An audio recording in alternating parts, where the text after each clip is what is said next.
Você sabe a diferença entre o namoro cristão, o cortejo, um relacionamento bíblico pré-nupcial? Não? Então, e se eu te disser que boa parte daquilo que nos ensinaram sobre relacionamentos afetivos simplesmente não tem nenhuma base bíblica? E muitos jovens hoje estão se envolvendo emocionalmente, fisicamente e até espiritualmente em relações que não honram a Deus, mas que foram legitimadas por costumes e por tradições, mas não pela palavra. Hoje nós vamos falar sobre o que a Bíblia realmente ensina sobre o relacionamento pré-nupcial bíblico, que não é namoro, que não é o cortejo tradicional, mas que é algo muito mais profundo, muito mais santo e muito mais alinhado com o plano de Deus para aqueles que desejam formar uma família para a glória do Senhor. Como é um tema difícil, eu quero aqui estar em espírito de oração antes de nós conversarmos, para que o Senhor, ele traga a luz, discernimento e a correção necessária, para que cada pessoa que ouvir essa mensagem venha a ouvir com a direção do Espírito Santo para viver em santidade no nome de Jesus. Como é um tema polêmico, eu sei que muitas coisas se levantam, muitos discursos se levantam, mas é importante a gente estar atento àquilo que o Espírito revela a cada um de nós. Muitas vezes o que foi revelado a mim não foi revelado a você, e existe a contrapartida também de que muito do que foi revelado a você ainda não foi revelado a mim. O Espírito Santo ele também trabalha a partir da palavra, mas individualmente dentro de cada um, através de um testemunho interior, através de uma percepção, através de uma fala audível ou não audível, principalmente através da palavra. Então vamos juntos ouvir aquilo que o Espírito Santo, através da palavra, tem a falar sobre o namoro, relacionamentos, sendo bíblico ou não bíblico.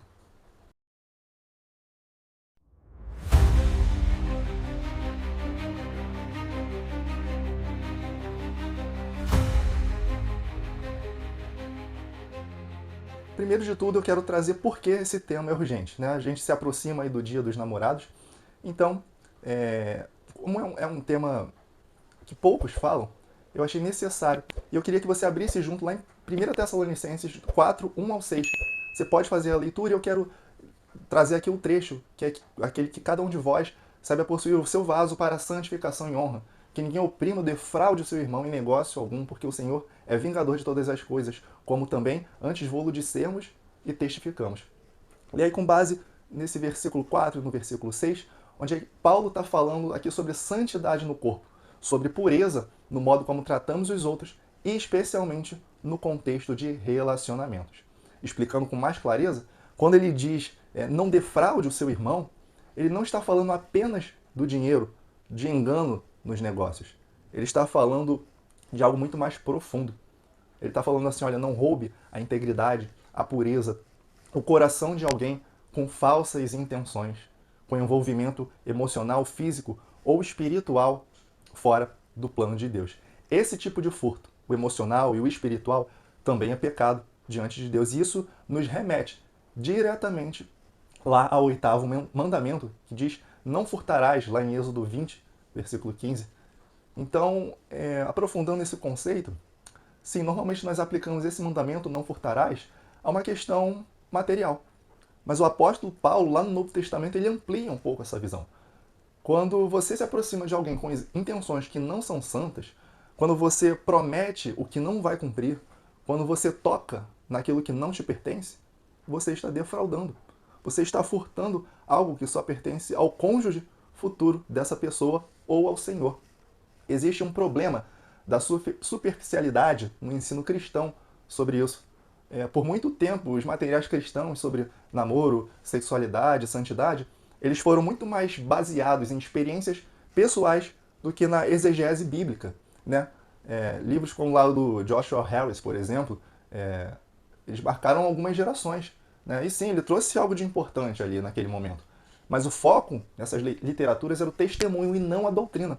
O próprio Joshua depois ele renegou a fé, abandonou o cristianismo, participou de algumas passeatas aí, progressistas, e declarou que se arrepende de tudo que escreveu no passado. Isso nos ensina algo muito sério. O bom testemunho, ele pode até inspirar, mas é somente a palavra de Deus que pode transformar. Se você quer aprender mais profundamente sobre esse assunto, uma base sólida, eu recomendo aqui um livro excelente, O Sexo, Namoro e Relacionamento. Ele é da editora Fiel. ele apresenta alguns princípios teológicos sérios, centrados na palavra, e não baseado em modismos ou opiniões pessoais, né? Nós precisamos urgentemente de uma reforma na forma como os cristãos eles se relacionam. Uma geração ela, que defrauda emocionalmente, que brinca de casado, mas que acolher frutos santos, está caminhando para a frustração, rumo à frustração e rumo ao juízo também. Então, começando aqui, o que não é um relacionamento bíblico, né? Porque a gente entendeu, né? Como é que esse assunto é urgente, como ele é necessário. Então, nós precisamos ser bem claros sobre o que não é um relacionamento bíblico. E aqui eu vou falar de dois modelos populares entre os cristãos: o namoro e cortejos. E porque eles, por si só, não garantem a santidade necessária. Falando sobre o namoro, o modelo de namoro cristão moderno, ele tenta muitas vezes unir o que Deus separou. Então esse namoro, mesmo cristão, ele tem testado limites físicos, normaliza beijos e carícias. Ele funciona como um casamento de mentirinha, só que sem aliança, sem um compromisso real e muitas vezes sem direção bíblica. E você pode estar se perguntando assim, mas qual é o problema dos cristãos, né, na questão do namoro? O namoro em si não é um problema. É que quando a gente testa alguns limites, a carne sempre vence se o espírito não estiver governando. O que começa como só um beijo, logo vai evoluir para carícias íntimas, se não estiver bem fundamentado, e muitas vezes termina um sexo antes do casamento. E o que acontece quando essa consequência aparece? É uma gravidez indesejada, uma vergonha pública. E em muitos casos, vocês podem ficar pasmos, jovens cristãos cogitam até recorrerem ao aborto para esconder aquele pecado prévio. Lá em 1 Coríntios, do capítulo 7, versículo 1 ao 9, né, diz que quanto às coisas que me escreveste, bom seria que o homem não tocasse em mulher. Essa palavra que está em 1 Coríntios, tocar, não quer dizer qualquer toque, não é um aperto de mão, não é um abraço fraternal, é um toque íntimo, é carícia. É o tipo de toque reservado para os casados. No versículo 2, inclusive, Paulo diz que, por causa da imoralidade, cada um deve ter sua própria esposa ou marido. Por quê?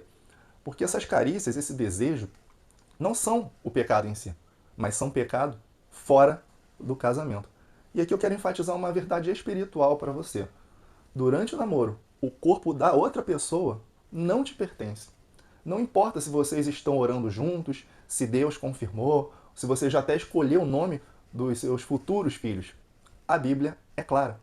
A mulher não tem poder sobre o próprio corpo, mas sim o marido. 1 Coríntios 7, versículo 4. Ou seja, isso só é válido dentro do casamento. Para trazer uma ilustração aqui bem cotidiana, é comum, né, a gente ver reuniões de famílias com aquela cena. Uma moça sentada no colo do namorado, como se eles já fossem marido e mulher. Mas aquele corpo não pertence a ele ainda. Mesmo o beijo, tá? Por mais inocente que pareça, é um toque íntimo que defrauda. E você pode ficar pasmo com isso, mas a palavra traz isso. Falando sobre o cortejo, que você talvez possa até pensar, o cortejo então seria uma solução, né? Uma forma mais dedicada, uma forma mais santa, mas deixa eu te falar uma verdade aqui em amor. Nem sempre. O chamado cortejo, que é bem tradicional, né, nos tempos passados, é muitas vezes uma tentativa de dar uma aparência mais santa ao relacionamento. Mais formal, mais com o envolvimento, né, da família, evitando ali o contato físico, o que é ótimo, mas não é suficiente. Porque existe um risco ali da tradição sem o conteúdo. Porque muita gente adaptou rituais de cortejo com aparência de santidade, mas sem o discernimento bíblico. Então acaba se seguindo costumes antigos, como se isso fosse automaticamente garantia de santidade. A forma pode parecer santa e ainda assim esconder, né, corações ali cheios de defraudação, impureza e intenções egoístas.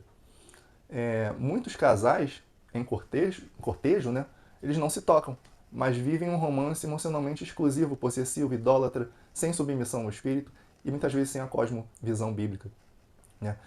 Então é por isso que o relacionamento bíblico pré-nupcial não é o mesmo que um namoro moderno e não pode ser reduzido a um cortejo tradicional. Esse tipo de relacionamento bíblico ele exige uma nova mente, novo coração, novos princípios e uma entrega total, exclusiva à palavra de Deus. E aqui você deve estar se perguntando, bom, então qual a diferença entre eles? O que é um relacionamento pré-nupcial bíblico? Né? Você pode estar se questionando, Então, se o namoro moderno e o cortejo não atendem aos princípios bíblicos, o que é esse tal desse relacionamento pré-nupcial bíblico, né? É dado esse nome, mas nem sempre vai funcionar dessa maneira, mas o conceito bíblico ele deve ser a priori, né? E existe uma definição que vai libertar muita gente do engano, né? Esse relacionamento bíblico, antes do casamento, ele é uma jornada de duas pessoas solteiras, tementes a Deus, que se relacionam com um propósito claro de casamento, em santidade e sob a autoridade espiritual, sem defraudar o outro. Por exemplo, essa jornada de duas pessoas solteiras, ela não é uma brincadeira, não é um passatempo, não é ficar para ver se dá certo. Exige uma temência a Deus.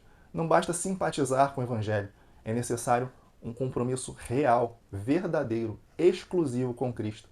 E é um propósito claro de casamento, sem enrolação, sem anos de indecisão, sem vai e volta, sem romance como se fosse um adolescente. É necessário viver em santidade, separado do mundo, sem copiar modelos seculares.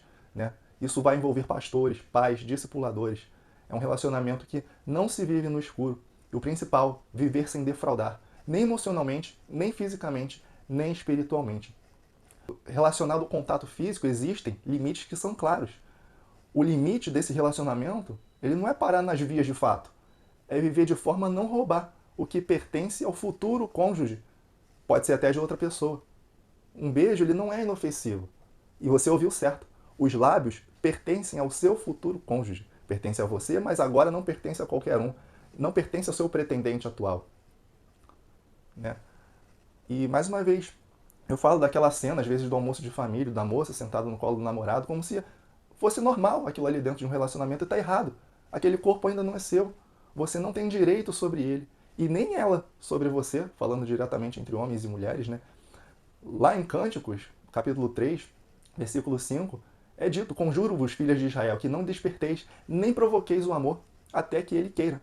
Esse versículo é um grito contra a pressa, contra a lascívia disfarçada de romance. O amor tem seu tempo certo.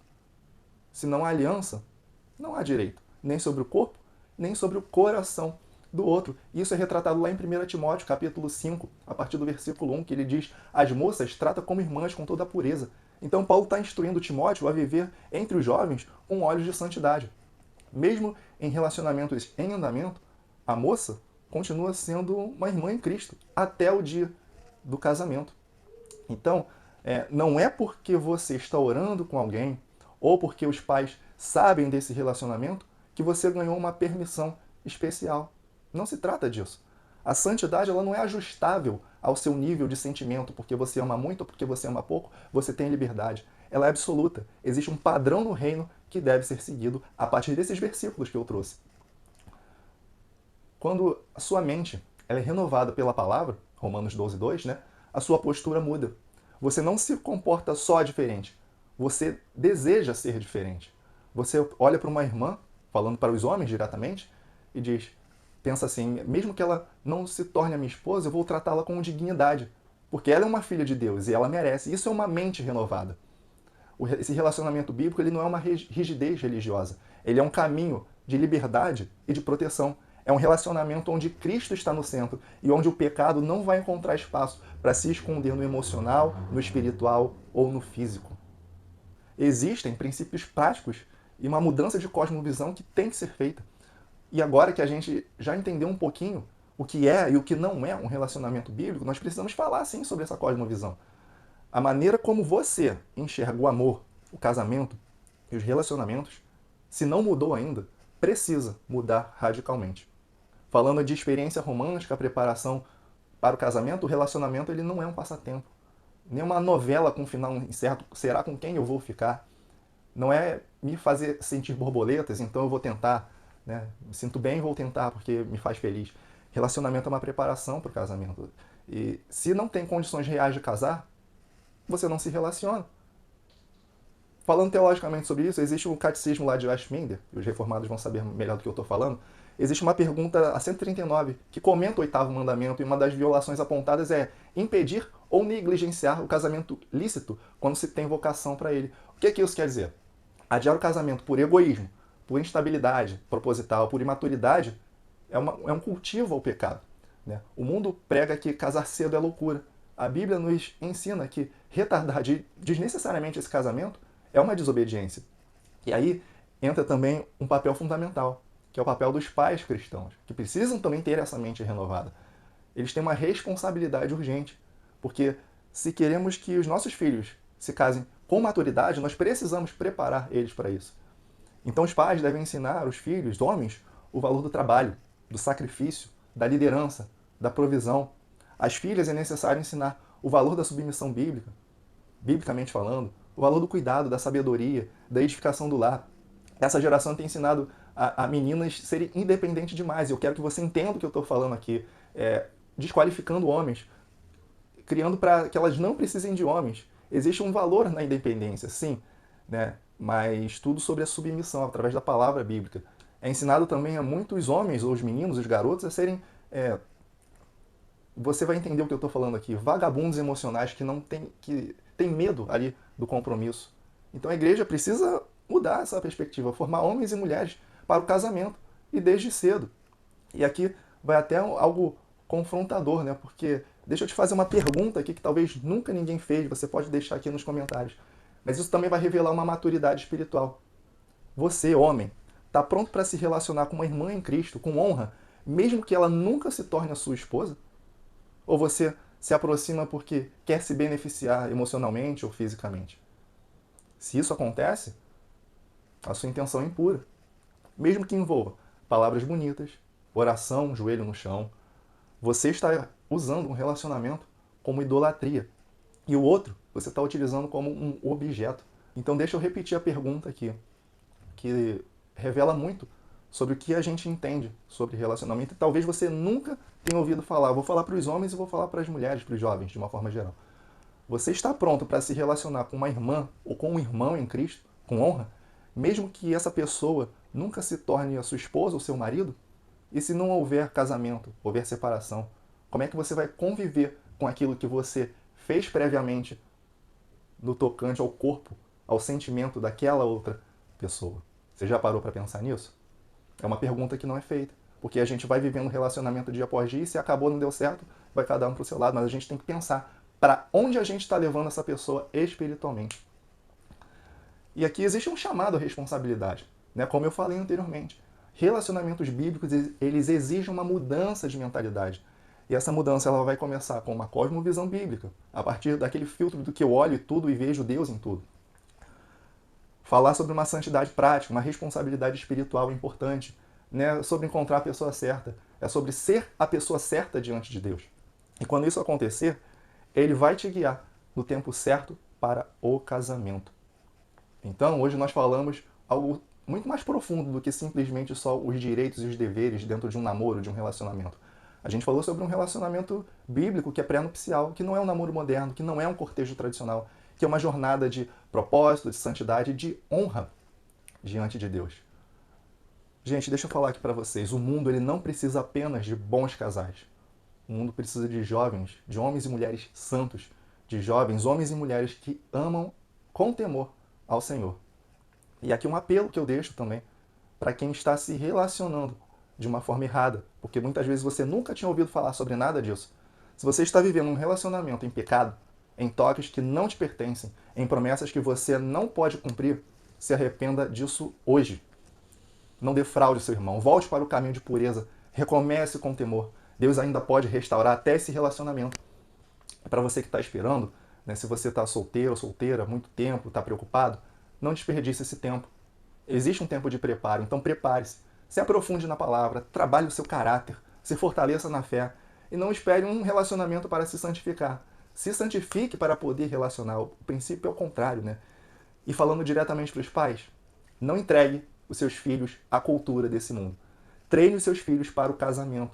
Preparem seus filhos para amar com propósito, para trabalhar com responsabilidade, para formar famílias para a glória de Deus. Eu não poderia encerrar esse vídeo sem pedir a sua colaboração. Porque se esse vídeo falou com você, compartilhe ele com alguém. Vamos formar essa geração que honra a Deus até na maneira de amar. Aqui embaixo na descrição desse vídeo você vai ter materiais ali recomendados, como essa literatura que eu recomendei. Existe também o nosso curso completo sobre discipulado à luz da Bíblia.